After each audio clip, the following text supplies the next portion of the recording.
I just realized that, well, I didn't pay that much for it, but I bought a shirt that looks just like my pajamas. I thought I was looking stylish. I mean, it's newer than usual. Right here, my computer shows up that we're having a flood. And I think it's just that somehow it picks up that there's a creek. I live along the creek here and it's just gushing, right? Sometimes it'll say um, traffic congestion, and it's like, yeah, the the streets out there. There's one street coming in, and it's just hardly a break of traffic to pull onto the damn highway. Something going on there. A cross between a tourist town and a trap. Not much to say today. I'm actually feeling really good. The truth is it's hard to tell, right? When I'm feeling good, when I'm feeling bad. That's an Aries, right? An Aries in general. They are the soldiers out on the field, so at their worst, you're going to see them at their best, right? They're gonna look up at you in a pile of mud and smile and say, "Let's move forward. Don't give up now," and stuff like that. They are definitely your superheroes, and that's one thing that you need to know that part of the organism, um, if it was to become more and more human, like evolved. That's what astrology is. I like to do the evolutionary style of it that points at the baby Aries that says, I am. And that's a really important state. See, it's not an ego there or like a narcissist saying, me. It's more like very frank, like, wow, we're here and we'll check it out. And like, you know, um, see, you don't get jealous of an eagle for being what it is or, you know, stuff like that. Just these people, uh, you want to talk about taking things to new heights and um, blazing trails for us and going places and giving us experiences. Really, that's what it's all about. We're in the physical realm, and that's what the I am is. Those Aries people. So, right now, it's really important to try to recognize. Oh, is that just one who's spontaneously acting like I was going to say a child, but really it's the baby Aries, spontaneous, like emotional, like the natural tendency would be that to think is that we are moving ahead. We're gonna do it right, and we learn and we get better from here, right? It's like this, like a game, just about where you're not competing with other people, but you're competing with yourself. And you figure everybody else is kind of doing the same thing, maybe, yeah. Where's your Aries? You don't want to give up that first compulsory ability to feel and have an intuition and act upon it. Um, that's very important. So thanks for listening to that. So because that's what's going to continue to start itching. I mean, it does anyway. And these are the people that they kind of do it. They adapt and they just do it. And they do something. See, some of them, the more original types. Thanks for listening about all about me. I'm an Aries rising at 6 degrees, just a baby. But see, the 6 degrees is a very holy sign. It's the sign of the full cup or the pregnant lady who's just very nurturing, very nurturing. And talk about that kind of thing being in an Aries vibration. Is talk about a first responder, somebody who, yeah, that's what it rules. The first responders, the people that just are going to run into the fire, and you wonder, what are you doing? Don't go there. And it's like, I know what I'm doing. And well, we could be misunderstood. It doesn't have to be a fire. Maybe it's somebody poisoning the land or something, and we just let them know something.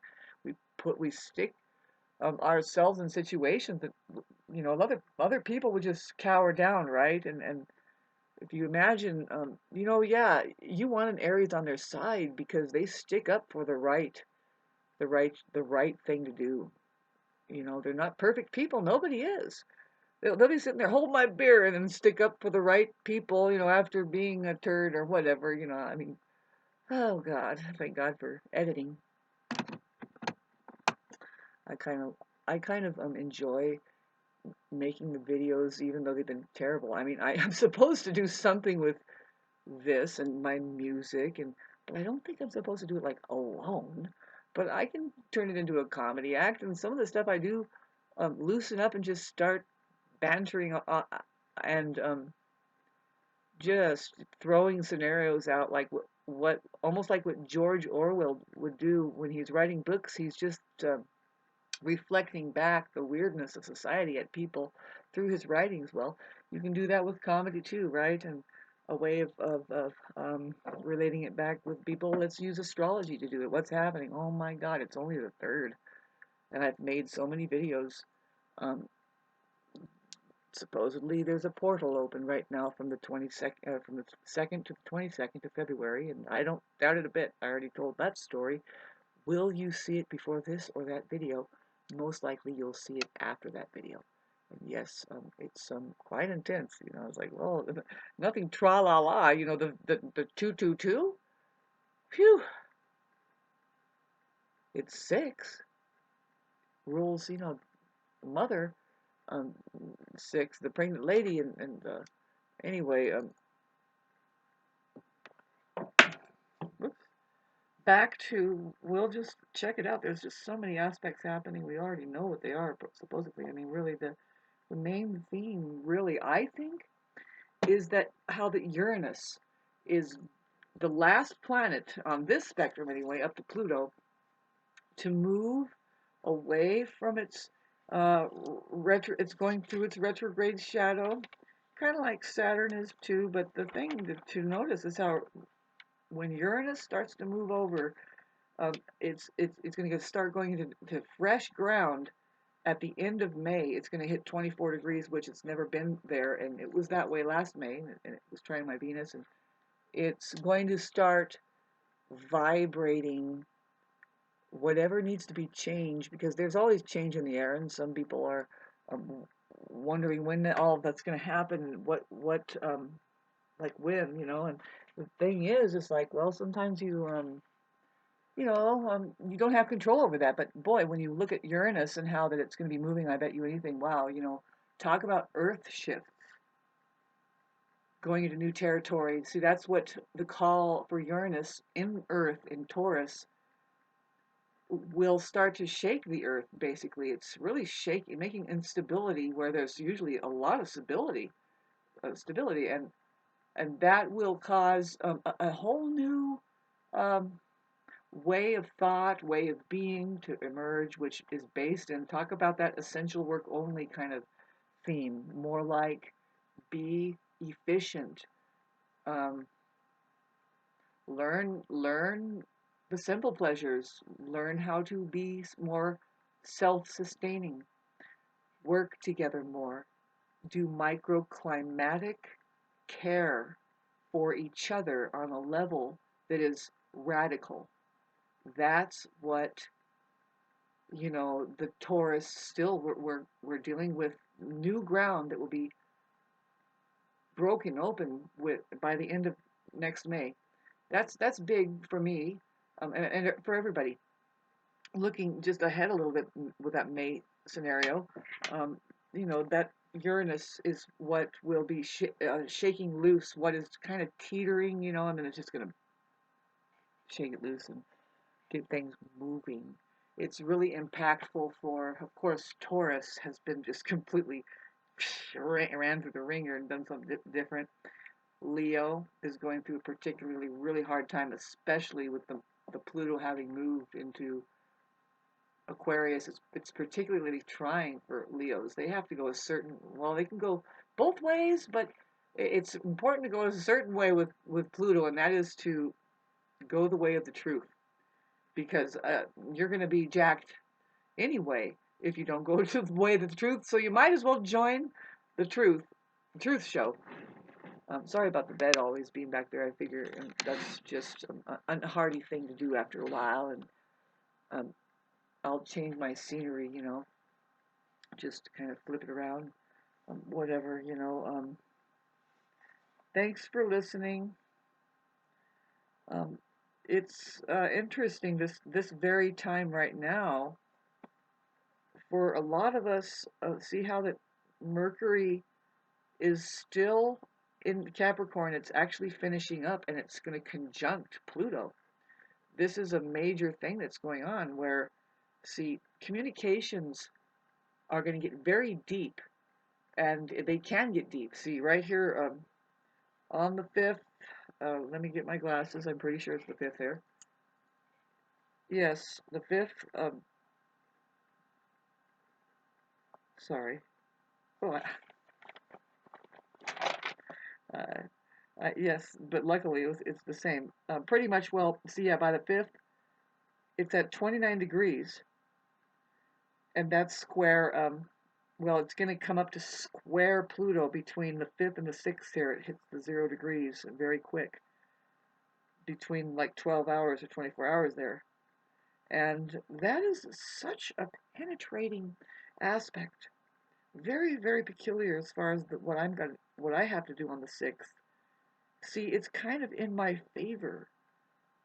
I'm not gonna one to try to look for a triumphant um, result, but I think that like it would just easily tip over into that for me. Seeing how all of these aspects. See, the only thing I don't like about it is a little bit of a square with Jupiter. I mean, really, it just means that I'm Jupiter or square my moon is just kind of disappointing financing situation. I'm not being reimbursed for a lot of things that I'm doing on my own with people. I'm just whatever, I mean, a lot of people. I'm sorry, it's not even about that. It's about being put out, and I think that I should be compensated. Anyway, really exciting times we're coming upon as far as I'm concerned. Because when Mercury moves into Aquarius, like I said, it conjuncts Pluto. It's coming right up right now, coming up. And we have a little bitty Sun square Uranus, which is coming up on Friday on the 9th. And see, pardon me, this is going to be some very static stuff in the air, staticky. People, um, weirdos, it's like be careful of the weirdo. Now this is around about right here. It's looking like it's going to be happening along with the new moon. So the new moon comes with a Uranus square to Taurus. Hey, that's unstable. That's unstable emotionally. In the air, there's a lot of weird stuff going on with mothers. Maybe watch your feminine domestic urge. Any of the mother. It's kind of weird. It's just that's the only word I can come up with it because it's the Aquarius. See now by that time, which is the 10th or the 9th is what I'm talking about. How that Uranus and the moon are going to square. See, it's a new moon there. So this is the new moon video I'll be doing for the 10th. I'll just put it right about the 10th. And it's unstable. So, and I'm a Uranus ruled person, so I'll be right there with you, just kind of blah, blah, blah, off the handle, something really flying into left field, and it's perfectly okay because Aquarius ruled by Uranus, they love it. They love weird things. If you're weird, you're going to catch their attention. You got to be weird all the time, though, to keep them going.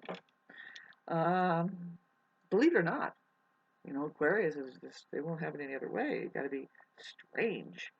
They're the funkiest, strange people. Really, usually 35 years ahead of their time. So by the time it's the 10th, we have Mercury already deep in, kind of getting into to Aquarius there. Then, okay, so see the big thing that comes up. I'm just looking at the planets cruising here, and we have that square with Sun and Moon with Uranus. Earthquakes could happen then. Weird stuff. Mother Earth, weird thing going on with that triggering. It's a very triggering aspect, I would say. So then we're cruising and it quiets down, hopefully, and then but we have a very Plutonian thing going on. I love it. Just let's eat up some of the more in depth, soulful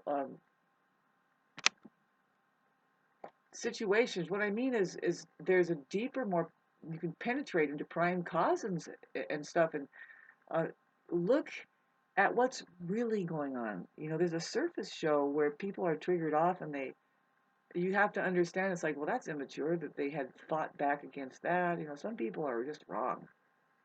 And let water go under the bridge, please. Just let water go under the bridge because the truth that has been shown in reality is being ignored. That's for sure.